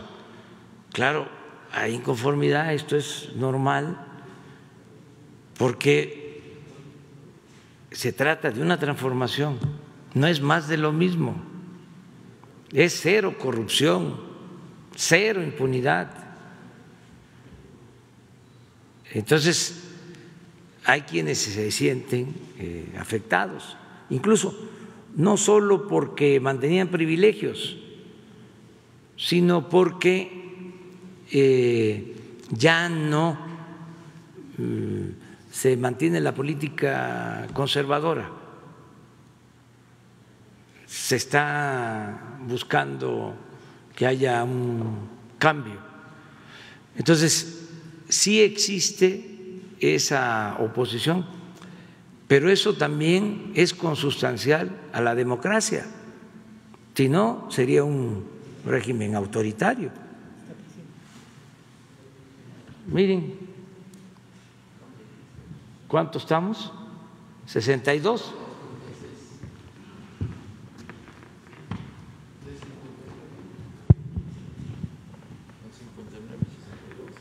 O sea, de 59 del mes pasado pasamos a 62, o sea, aumentamos 3. Y los que no están de acuerdo, de 40 a 36, o sea, se redujo en 4. Entonces los de Frena tienen que echarle ganas, porque a este paso pues van a estar aquí en el Zócalo hasta el 22, nada más que se vengan a dormir los dirigentes, porque nada más están las carpas ahí. Ya voy a mandarle a poner una enramada para colgarles unas hamacas a Ferriz y a el señor Junco, una hamaca grande, el del Reforma, porque son los que están, entre otros, impulsando mi destitución. Claudio X González, aclaro, el joven, el hijo, porque el grande es no se mete, y además ahora está como yo, está padeciendo porque se pillaron a los cardenales de San Luis. Pero los otros los voy a mandar a instalar bien, o sea, con una hamaca como las que usaba el Libertador Bolívar, que se vengan aquí, porque el Reforma ya se convirtió en el boletín de Frena. Ayer sus 8 columnas, a ver si no tienes ahí el periódico de ayer, con la fotografía truqueada, porque da la imagen, o sea, proyectan la imagen de que está el Zócalo a reventar, y no, para llenar el Zócalo todavía les falta. Pero en la foto aparece, y yo digo que no se llenó el Zócalo ayer. Yo creo que si acaso la mitad o menos. Vi una foto de un sacerdote que es simpatizante de Frena, que la tomó desde la torre de Catedral, y pues ahí me di cuenta de cómo estaba. Y digo que es simpatizante porque antes de que se tomara esa foto ya sabíamos por los mismos jerarcas de la iglesia que habían 2, 3 sacerdotes simpatizantes de Frena, de aquí de la catedral, lo cual también es legítimo porque somos libres. Pero miren cómo la foto del Reforma, hasta aquí nada más, esto no es ni la mitad del Zócalo. Entonces, échenle ganas para ver si lo llenan, y tiene que ser varias veces. Y además de eso, quedarse hasta el 22, que va a ser el referéndum, y de manera legal, sin violencia. Se le va a preguntar a la gente en el primer trimestre del 22, ¿quieres que continúe o que renuncie el presidente? Porque, repito, el pueblo pone y el pueblo quita. Entonces ya hay esa oportunidad, porque se hizo esa reforma a la Constitución y es cosa que sigan adelante para que si el pueblo dice que yo me vaya, pues adiós a Palenque, Chiapas. No, porque el pueblo no quiere.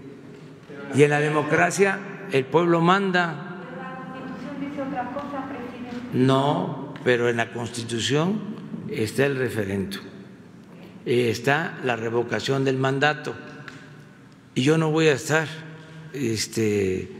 a la fuerza. ¿Cómo voy a estar si la gente no quiere que yo esté? Aunque lo diga la ley, por encima de la ley está el pueblo, está la democracia. Yo voy a estar aquí mientras el pueblo me respalde.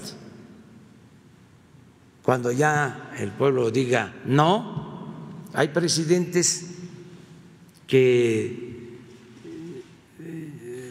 tienen una aceptación del 30%, y ahí están, porque se les eligió por 6 años.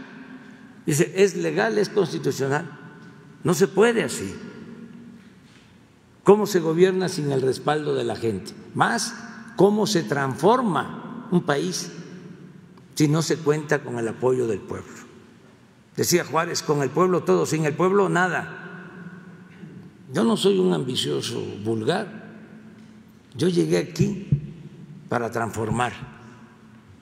Yo lucho por ideales, lucho por principios, no por cargo. Entonces, por eso se decide que se establezca la revocación del mandato. Nada más imaginen cuánto nos hubiésemos evitado. Bueno, primero, si no hubiese habido fraudes electorales, y después, si existiera hubiese existido este mecanismo de revocación del mandato, si se le hubiese preguntado a mediados de sexenio al pueblo sobre presidentes anteriores, no que se tuvo que aguantar hasta el final y se deteriora mucho la situación de un país. Entonces no hay que tenerle miedo al pueblo, y en la democracia es el pueblo el que decide, es el pueblo que manda. Claro, no minorías que se sienten afectadas porque ya no se mantiene la misma política de corrupción y de privilegios, ya no es el cuarto poder, ya no es el llamado círculo rojo, ya no es la llamada sociedad política, ya no es la llamada sociedad civil, ahora es pueblo, lo que originalmente caracteriza la democracia. Demos es pueblo, Kratos es poder, es el poder del pueblo. Esa es la democracia. Entonces hay quienes quieren nada más Kratos, sin demos, poder sin pueblo. Eso ya no. Ahora es la gente y la mayoría la que decide. Eso es lo que está en cuestión. Pero en fin, nos estamos desviando. Ya ese es otro asunto. Muchas gracias, presidente. Lo de las hamacas sí se las voy a mandar a poner aquí al director al dueño de Reforma, entre otros, a Junco.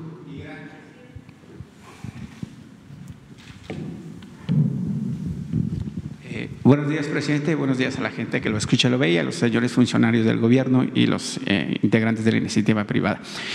Dos preguntas para usted, pero si me permite, primero una pregunta para el señor Carlos Salazar, por favor. ¿Sí? Presidente, en las juntas editoriales de los periódicos New York Times y Financial Times, el objetivo principal de esas juntas editoriales es doblar a México, a su gobierno, por el tema energético que usted ha revirado para beneficio del país. ¿Qué les dice, sobre todo al Financial Times, que publicó ayer, diciendo que usted es un autoritario y un populista? Pues el Financial Times siempre impulsó el modelo económico neoliberal en México y en el mundo. Y ese modelo ha fracasado.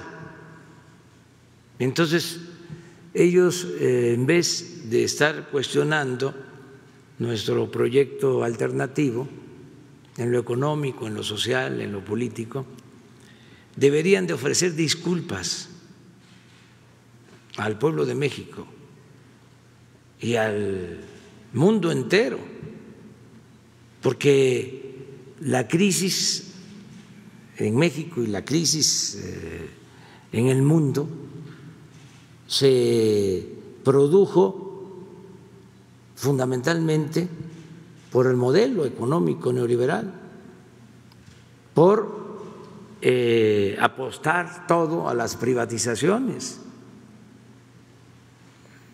por apoyar solo a sectores minoritarios y abandonar al pueblo. Eso fue lo que ocasionó el derrumbe del modelo neoliberal. Lo que vino a hacer la pandemia fue nada más precipitar ese fracaso. Pero ya, hablando coloquialmente, el modelo neoliberal estaba tocado, estaba ya sentido, estaba afectado. La pandemia lo terminó de destruir. Y el Financial Times, como otros periódicos famosos, sin ética, no han hecho la autocrítica. Deberían ellos de señalar, de hacer una reflexión sobre la falla del modelo económico neoliberal. Entonces, no hacen eso y sí siguen apostando a querer mantener privilegios, a querer mantener la política de saqueo, de corrupción que se impuso en países como el nuestro. Y ya nosotros, aunque el New York Times y el Financial Times y el Washington Post y el Wall Street Journal no les guste, pues vamos a seguir adelante con nuestra política. Y desde luego, si no le gusta aquí al Reforma, pues también es lo mismo. O sea, yo creo que es hasta mejor el Reforma que el Financial Times. Pero eso es otra cosa. Sí, perdón, presidente, por no presentarme. Marco Antonio Olvera, de la revista Énfasis y del canal de YouTube Marco Olvera Oficial. Una segunda pregunta, presidente, con respecto a los migrantes. Como voz de los migrantes aquí en la mañanera, en su mañanera, durante una parte del gobierno de Felipe Calderón Hinojosa y en la recta final de la administración de Enrique Peña Nieto, y ahora en su gobierno, que prácticamente cumplirá 2 años el próximo 1 de diciembre, quiero decirle, presidente, que entre 25,000 y 30,000 mexicanos migrantes que viven en Alaska, nadie los representa. ¿Por qué lo digo? Porque allá en Alaska, el tercer estado menos poblado de los Estados Unidos, no hay representación diplomática, es decir, hombres y mujeres que se desempeñan como jardineros, ciudadanos, cuidadores de niños, limpiando casas y pescando camarón, tienen que viajar a Seattle, Washington, para realizar un trámite cualquiera, desde actas de nacimiento, IDs, pasaportes, etcétera. Y ya no se diga las vejaciones laborales y jurídicas por las que pasan. Ellos, los migrantes mexicanos, ganan entre 9 y 15 dólares la hora por esos trabajos nobles. Ahorita en invierno van a tener que quitar nieve de los garages, de los jardines, de las casas, por desempeñar tan nobles actividades.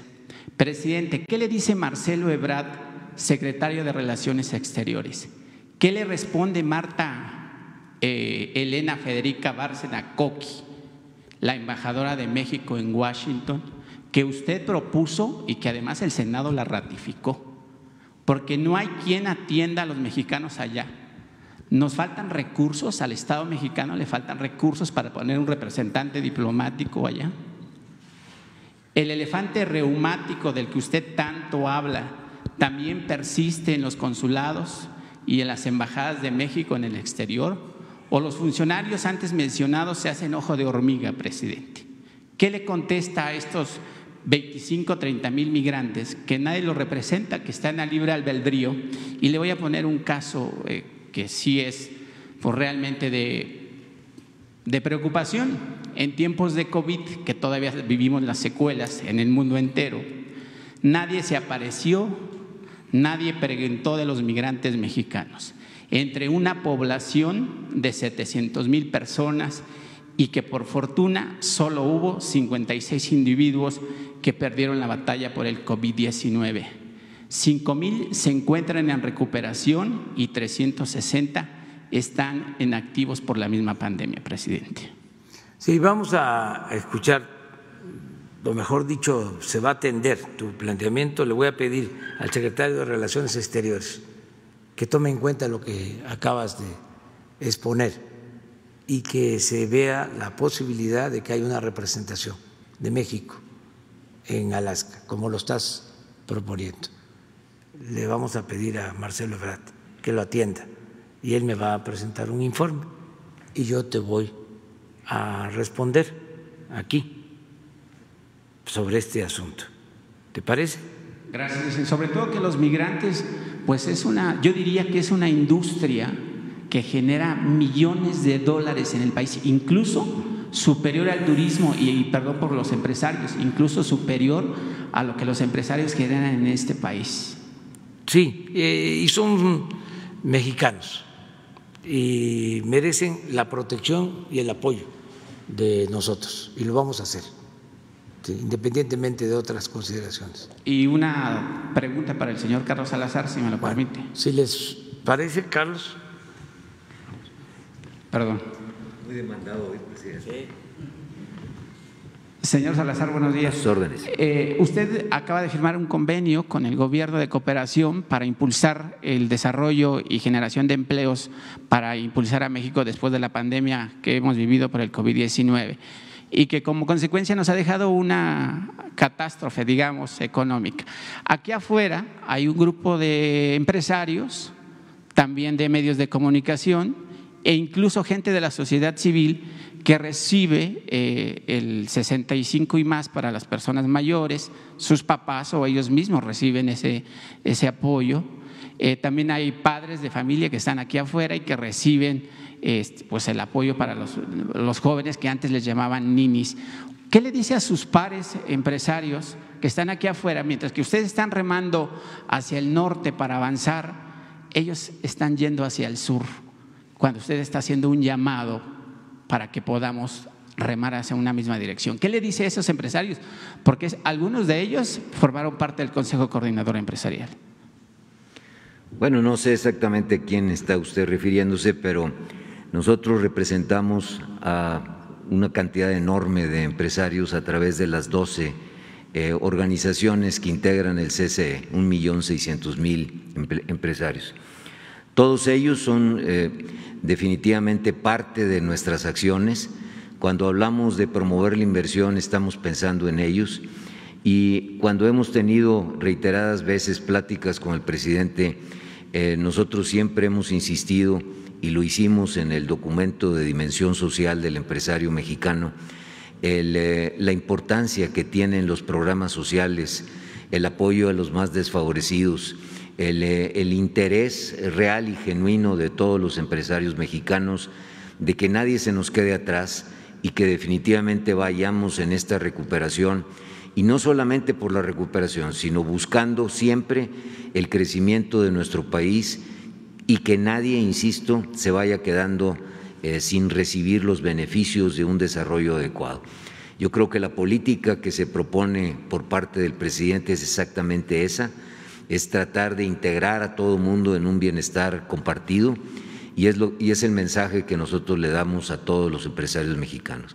Lo hemos puesto en nuestro documento, hay 10 puntos básicos que van desde el compromiso del empresario por cumplir con sus obligaciones, sus responsabilidades ante sus trabajadores, después su compromiso ante el Estado cumpliendo con su pago de impuestos, evitando cualquier situación de corrupción, hasta llegar al compromiso que tenemos con el medio ambiente, que tenemos con la equidad de género, que tenemos al final con todas las acciones que el empresariado puede emprender en beneficio de los demás. Muchas gracias. Bueno, pues vamos a concluir. Mañana seguimos. Agradecerles mucho a todos los empresarios de México, a todos, por su apoyo. De manera especial, agradecer a los representantes del sector privado de México por su apoyo eficaz y sincero. Agradecerle a Carlos Salazar, presidente del Consejo Coordinador Empresarial, Antonio del Valle, presidente del Consejo Mexicano de Negocios, a Francisco Cervantes, presidente de Concamín, a Luis Niño de Rivera, presidente de la Asociación de Bancos de México, y a José Manuel López Campos, presidente de la Concanaco.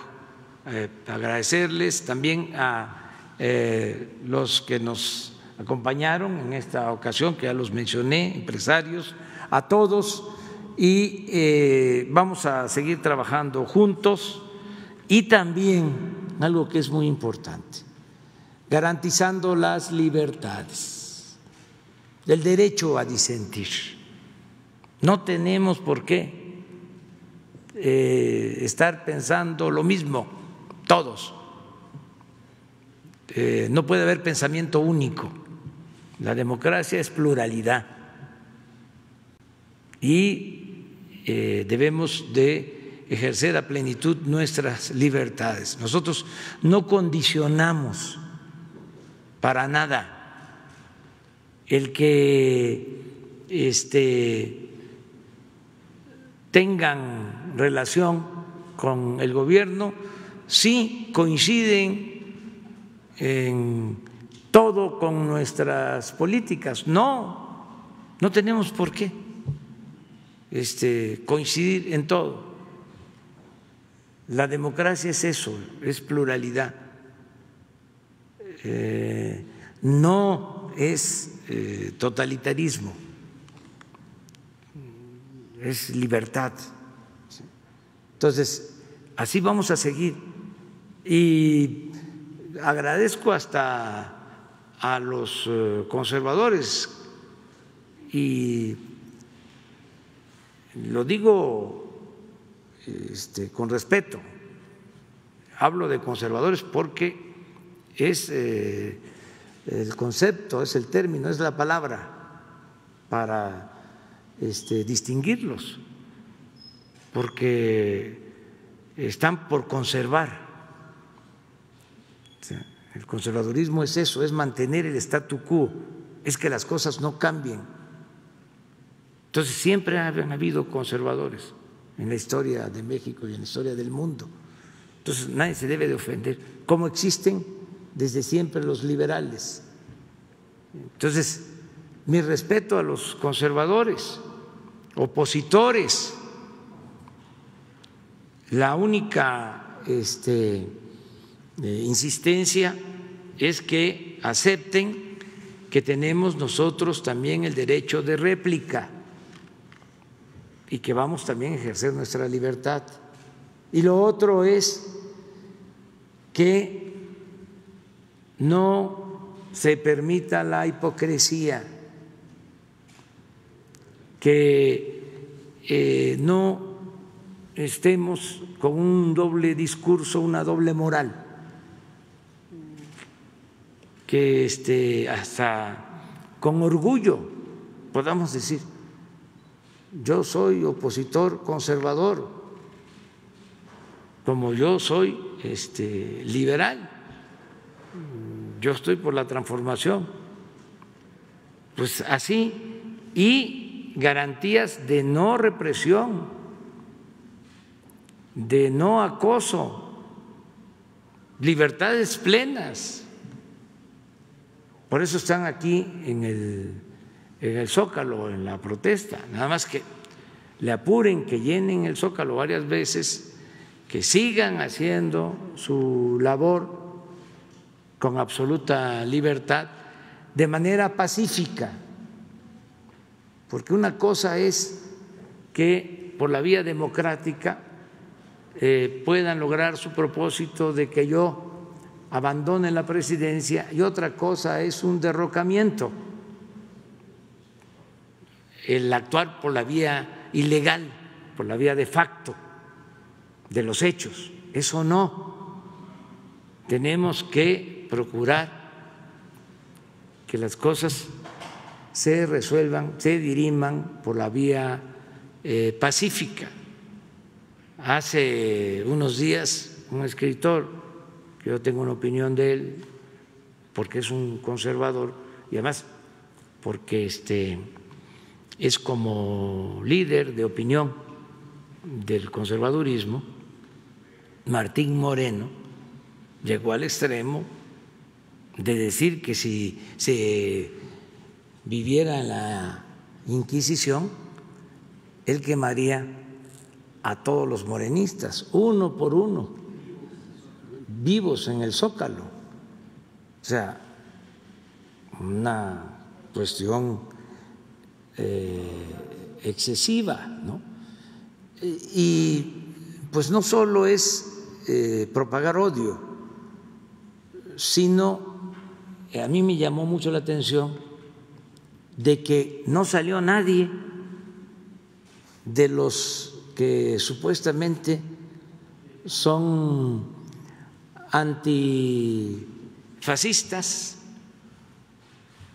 a decir: pues no estamos de acuerdo con los morenistas, no estamos de acuerdo con el presidente, pero eso es inaceptable.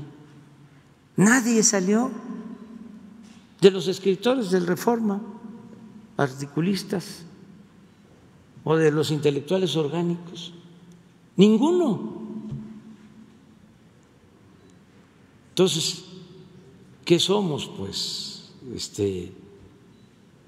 nada más queremos que las libertades se apliquen siempre y cuando sea a favor nuestro, no a favor de los demás. No, todos tenemos que luchar por las libertades y por los derechos humanos y por la paz y por la tranquilidad y dirimir nuestras diferencias mediante el diálogo o por la vía electoral, por la vía democrática, no de esa forma. Entonces, yo quiero pues terminar diciendo que no tenemos ningún problema con los empresarios, ¿sí? Ningún problema, al contrario, merecen todo nuestro respeto y admiración, porque invierten, generan empleos, producen bienestar. Nosotros estamos en contra de la corrupción, de la riqueza mal habida, de los que de la noche a la mañana acumulan grandes fortunas al amparo del poder público y mediante el sufrimiento del pueblo, que se quedan con lo que pertenece a todos. Esos, en sentido estricto, ni siquiera son empresarios, son traficantes de influencia. Pero eso ya se terminó, ya no existe en nuestro país. Y muchas gracias a todas y a todos ustedes, y muchas gracias. Pues vamos a tener reunión con el gabinete, pero como la vida pública es cada vez más pública y todo se sabe, ya al rato van a saber qué se trató, aunque es cerrada.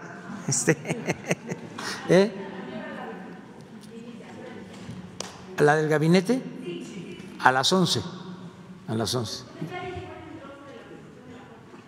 ¿La qué? No, todavía no.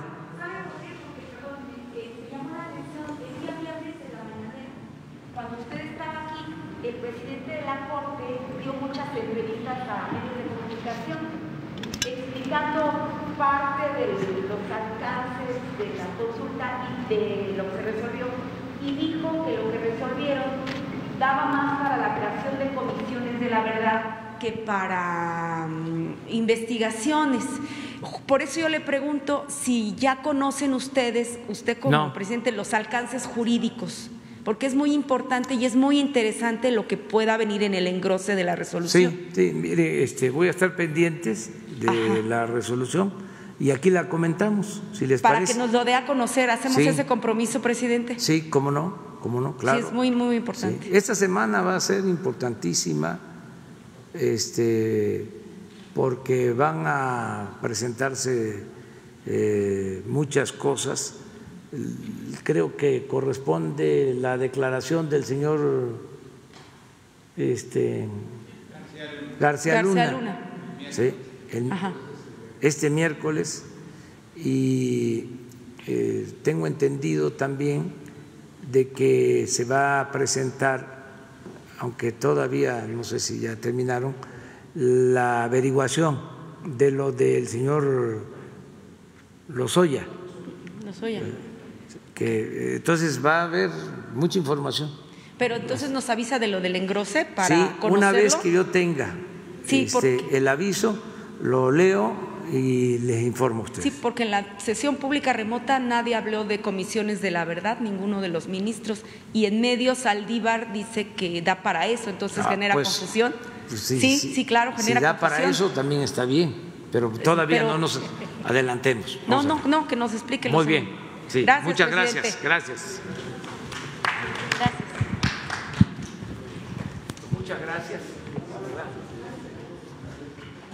Ahí estuvimos en ¿sí? ¿Todo bien, verdad? Sí. No les va a... No, al revés.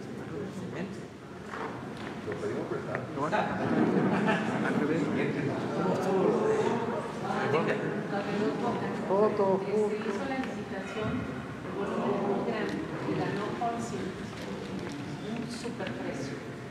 Y empezamos con toda la licitación fue grandísima y en un momento como vamos por ejecución acelerada, las obras para poder reactivar tienen que ser de ejecución acelerada y le ganamos al programa. Hubo un momento en que Holcim ya no pudo ir con el programa. Entonces, una de las empresas dijo que entre Cemex, lo hablamos con Holcim y en común acuerdo, entonces entró Cemex, ya pusieron una planta muy grande enfrente, exactamente enfrente de dos